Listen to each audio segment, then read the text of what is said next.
Okay, welcome to this tutorial on layout designs, and the first in this particular one, it's going to be a couple of them, but as far as layout designs, this is when we're dealing with service ads.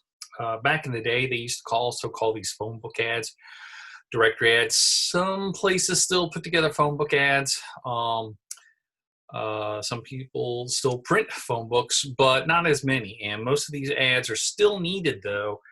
They usually wind up on websites now. Even Yellow Pages has a website now.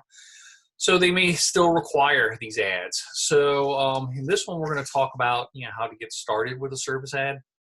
So with the service ad, just like any other layout ad, you're given your sizes as a layout artist. They tell you how big the ad's got to be. And with a service ad, you got to understand where, like all layout design and ad design, you got to understand your audience.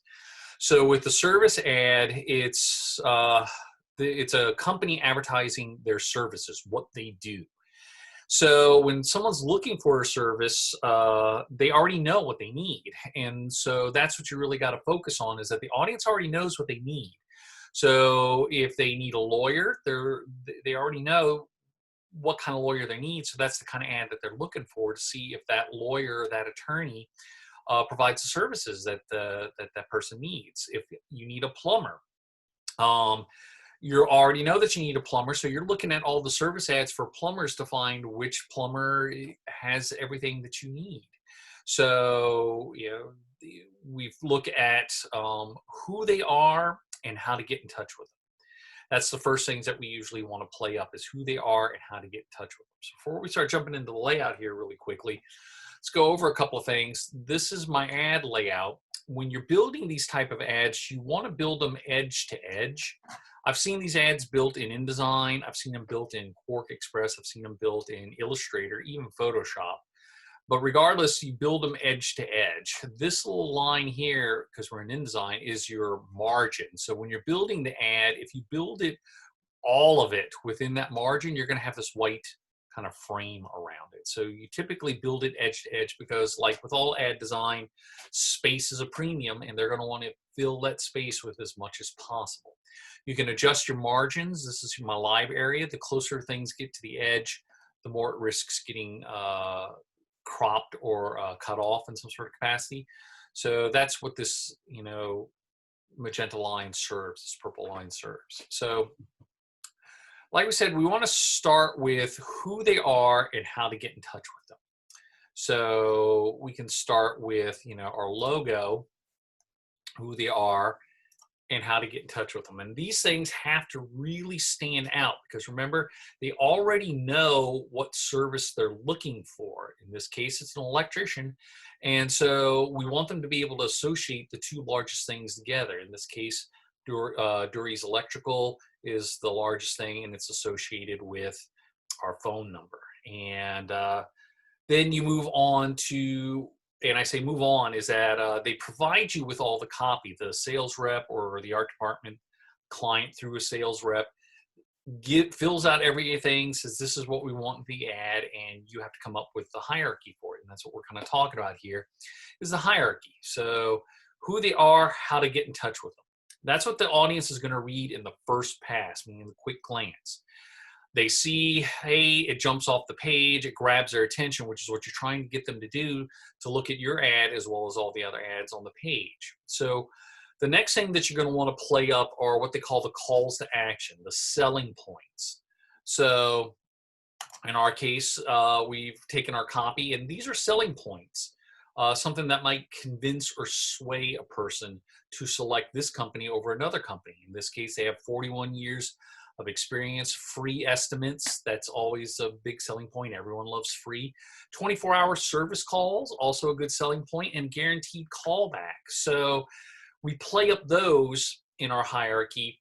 They're not bigger than our logo, not bigger than how to get in touch with them, but they do are big.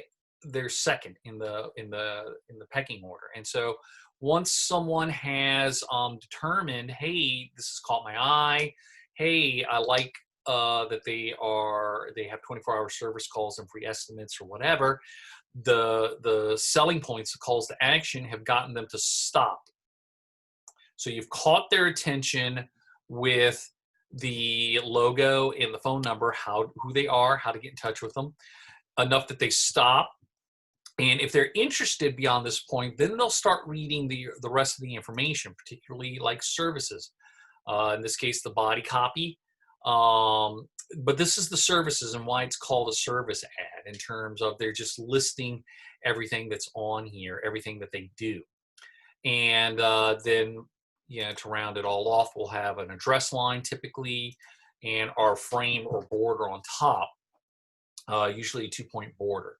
Notice that the address is very, very small, because once they've read the first pass, Dory's Electrical, how to get in touch with them, because that jumps off the page first, then the call to actions, that the second pass, they'll start reading more of the details. Yeah, they have free estimates in 24-hour service, but do they provide what I need? Well, there's repairs or renovations, indoor and outdoor lighting, residential. Okay, so they do provide some of the services that I might need. So at this point, that's where it kind of comes around full circle, is who they are, how to get in touch with them. Once the audience has decided, okay, I'm going to give these guys a call, that's why you want this to really stand out. And some of this information is sometimes read while they're on hold or they're making the call or something like that. But the visual hierarchy is really, really important. Now, one of the things that you might notice in this particular ad is that there's no graphics, there's no photos or things like that. The smaller the ad gets, most of those things wind up going away, because they have so much information that they're trying to put into it, that photos and graphics become really, really kind of a bonus. So, yeah, they can't fit a photo or a graphic in here. So this becomes what they call type only. And it's for graphic designers, at least. Sometimes it's really important to show that you can do layouts and stuff using only type. And particularly with service ads, in my experience, are what they call churn and burn, meaning that we crank these out so fast. We have so many that we do in a day. That's why a lot of times we don't have a lot of graphics or photos. That can increase the cost of the ad. The more colors that you have can increase the cost of the ad. And so, yeah, these come out a lot cheaper and a lot quicker. Another thing you might notice is that they're in black and white. And so I'm going to come back with another tutorial with the same ad to show you guys how we use color in service directory ads.